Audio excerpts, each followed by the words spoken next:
Let's go.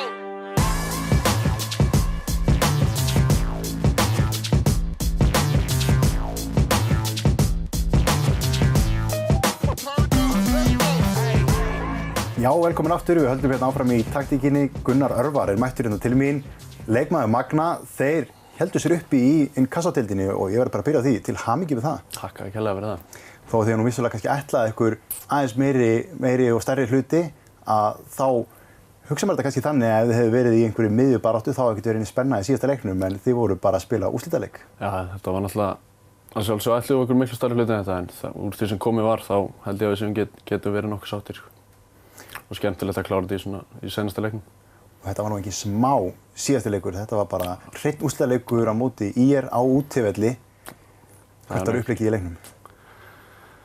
Það var bara frekar einfalt, það var bara að vinna leikinn sko. Það var ekkert mikið annað í stöðunni sko. Við bara þurftum að vinna en leik og svo betur verið gerðið við það. Þú skorar fyrsta markið, kemur ykkur yfir og hugsa maður, jæja, nú bara að bakka og halda þessu, en það komið fleiri mörk í leikinn eftir það. Við erum alltaf að eiga til svolítið útivelli, ef við fáum á okkur mark þá kemur annað bara nokkur mínútur seinna og það náttúrulega gerist í þessum leik, en sem betur fyrir náðum við markið þarna fyrir hálfleik og náðum að stilla okkur aðeins á í hálfleiknum og koma sterkari í seinna leikinn. Og þú jafnar metinn og þá allt í járnum. Já, þá var þetta þannig að það væri bara eitt mark sem myndi skilja þetta og það sem betur fyrir komur að sigga. Þið skorið fyrsta markið, lendir svo undir. Hvað á sér stað þarna í hálfleiknum? Sko, við vorum í rauninni bara frekar ósáttir með fyrri hálfleikinn, sko. Það sem að við fengum eins og við segja á okkur 2 mörk bara á, veit ekki, 2-3 mínútum hérna. Og vorum einhvern veginn ekki alveg að finna taktinn, fannst okkur, en svo náðum við að stilla okkur aðeins í hálfleik og náðum að spila bara helviti fínan seinni hálfleik. Og þetta hlýtur að vera dálítið mikið léttir að halda sætinu, það sé þetta byggja ofan á það en þau þurfa ekki að fara niður og þurfa að reyna að fara aftur upp. Já, algjörlega.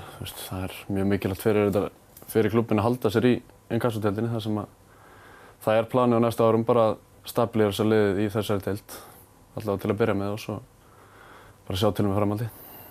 Og líka eins og gerist núna, þið byggið stúkuna og það uppbygging á svæðinu og stendur til að bæta eitthvað ennþá í? Já, það núna í plönunum að hvort þessi byrjað að byggja svona klefahús sem verður þá hérna nær vellinum heldur en sundlaugin, þannig að við þurfum ekki að loka hálfu bæjarfélaginu til að spila leiki.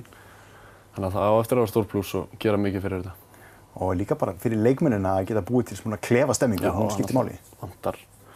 Vantar að vera ekki með sin eigin klefa og geta geymt rastleysi þarna og það vera inn í sundlauginu og gestir hana með og það getur verið svolítið sérstök stemming stundum.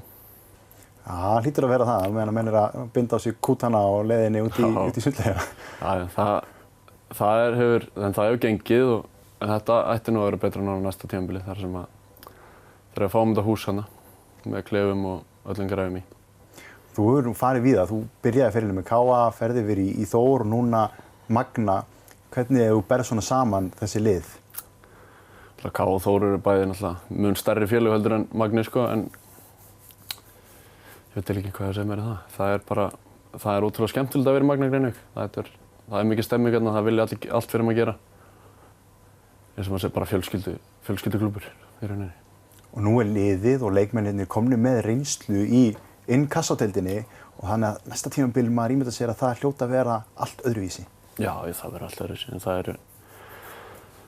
það eru einhverjir leikmenn sem hafa ekki spilað í þessari deild áður og fá náttúrulega hellingsreynslu út af þetta tímabil, sama hvernig það svo sem gekk sko, en það verður, næsta tímabil ætti að vera mun sterkara fyrir okkur.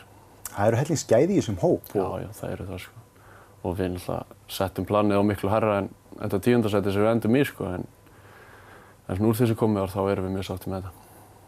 Hvernig svona, ef við förum yfir þinn feril, hvert stefnir þú? Ég bara veit það ekki, en það núna þá bara allir að taka mér smá pásu eftir sísonið og svo þarf ég bara að setjast niður með köllunum hana og ræða málin. Hvort að ég samningslaus núna, þannig ég þarf bara að skoða mín mál. Þú skorar 9 mörk á tímabilinu og markahæsti maður liðsins, þannig að það munar heldur betur um það. Já, það gerir það örugglega sko.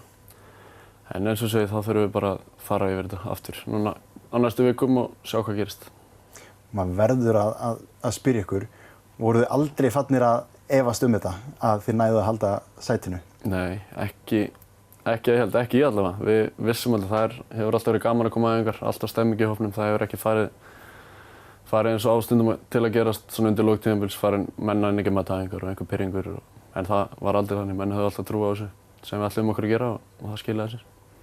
Það kannski nákvæmlega það sem að þurfti því líka, ef maður horfði í þessa leiki sem þið áttu eftir, að það voru þetta lið sem að þið áttu alveg geta sótt stig á móti. Já, þetta voru lið þarna sem voru í kringum okkur í þessum seinustu þremur leikjum. Við töpum á móti Njarðvík þarna og vinnum svo fram og í þannig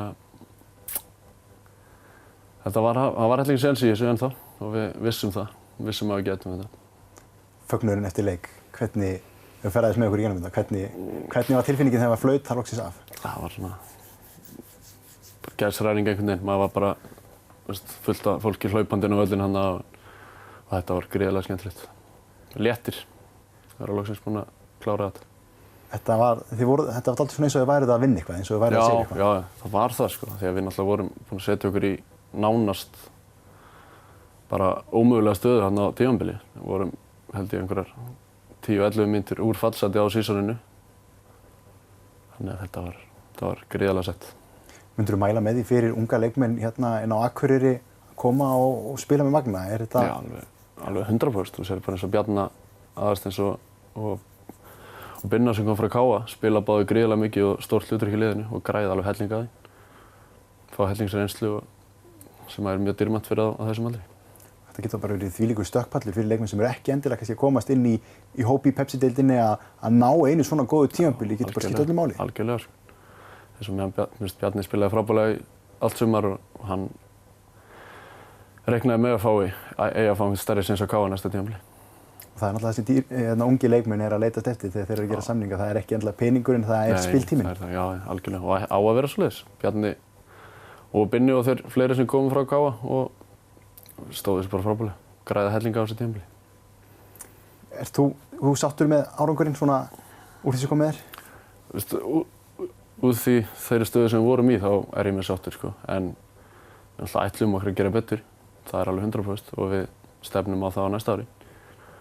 En eins og þessi úr því sem komið var þá getum við ekki annað verið sáttir að halda sætinu okkur í deildinni. Það er bara ný markmið og nýtt tímabil. Já, algjörlega. Frábært, takk hérlega fyrir spjallið Gunnar.